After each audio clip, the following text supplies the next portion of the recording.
थे। हमारे साथ मौजूद हैं automobile expert Mohammad Mashhood Ali Khan. Thank you so much Mashhood join करने के लिए। सबसे पहले तो ये बताइएगा, ये सीएनजी जो किट हैं ये कितनी नुकसानदेह हैं गाड़ियों के लिए, और क्या गैर मयारी सीएनजी किट नुकसानदेह हैं या फिर गाड़ियों के लिए ये अलाउ ही नहीं है कि सीएनजी किट लगाई जाए? नहीं, सीएनजी किट देखिए, एक जमाना था आज से 10-12 साल पहले, तो ये फैक्ट्री फिटेड होती थी। किसी भी चीज को इंजीनियरिंग की अगर आप देखती हैं तो उसकी मेंटेनेंस रिक्वायरमेंट होती है आफ्टर द फिटमेंट। और 15 इयर्स अगो मैं कह रहा था कि पाकिस्तान पॉलिसी थी जिसमें हमारे यहाँ सीएनजी गाड़ियां बन भी रही थी, असेंबल भी हो रही थी और रोड पे भी थी, फैमिलीज के लिए प्रोटेक्शंस भी थी। मगर अब 15 साल के बाद जाहिर है बहुत चेंज आ गया। अब तो हाइब्रिड और ईवी की बातें हो रही हैं।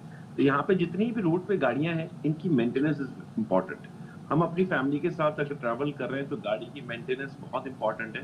एक सिलेंडर है जिसमें ये कनेक्शंस किए जाते हैं, इसमें अगर कोई भी लीकेज हो जाती है तो वो बहुत खतरनाक है। जैसे कि अभी आपने बताया कि आज वाकया अभी रिसेंटली हुआ कराची शहर के अंदर, तो इसकी मेंटेनेंस इंपॉर्टेंट। अब ये मेंटेनेंस करेंगे कौन?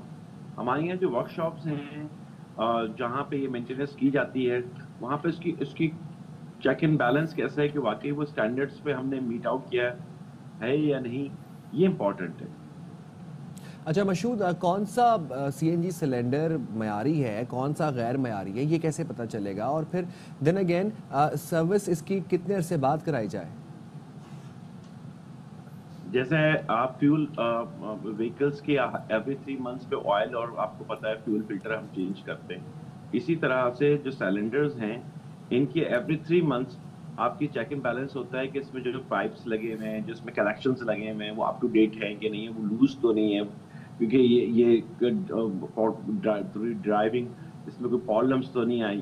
तो आपको एवरी 3 मंथ्स उसको चेक एंड बैलेंस करना। अब मगर हमारे यहाँ वर्कशॉप्स फ्यूल व्हीकल्स के लिए तो मौजूद है। आपके पास एक डीलर नेटवर्क है और जो कि ओरिजिनल इक्विपमेंट मैन्युफैक्चरर्स का होता है, वो ऑथोराइज होते हैं, वो 3S sales service and spares के स्पेशलिस्ट हैं। हमें ये देखना है कि क्या हमारे यहाँ पाकिस्तान में सीएनजी सिलेंडर के लिए इस तरह के कोई 3S हैं, तो नहीं हमें नजर आते सराउंडिंग में। तो जो स्पेशलिटी है वो लोगों की अपनी ही है। तो यहाँ पे ये एक बहुत बड़ा गैप है जिसकी वजह से मैं समझता हूँ कि स्पेशलिस्ट जरूर होंगे, इसके अच्छे मैकेनिक्स भी होंगे, मगर हर मैकेनिक अच्छा हो ये जरूरी नहीं। अच्छा, एक चीज़ और बता दें कि एक सिलेंडर में कितनी सीएनजी भरवानी चाहिए या फुल भरवानी चाहिए, क्या इसका कॉन्सेप्ट है?